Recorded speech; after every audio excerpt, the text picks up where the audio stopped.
मित्रांनो, आज आपण पाहत आहोत ओबीसी समाज, एसटी समाज हा आरक्षण वाचवण्यासाठी रस्त्यावर उतरत आहे.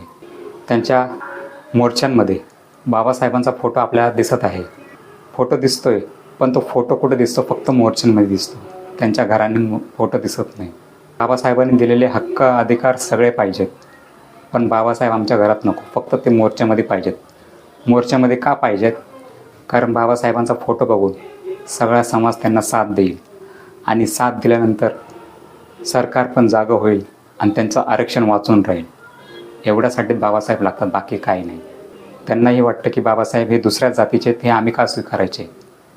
जर ते स्वीकारायला तुम्ही तयार नाही तर मग त्यांनी दिलेला हक्क अधिकार का स्वीकारता? मी आता कोणत्या समाजाच्या विरोधात नाही, पण जे खरे ते खरे. बाबासाहेब हे पूर्ण देशाचे नेते आहेत. त्यांना एका जातीपुरतं सीमित ठेवू नका, एवढंच मला सांगायचं आहे. जय भीम, जय भारत, जय संविधान.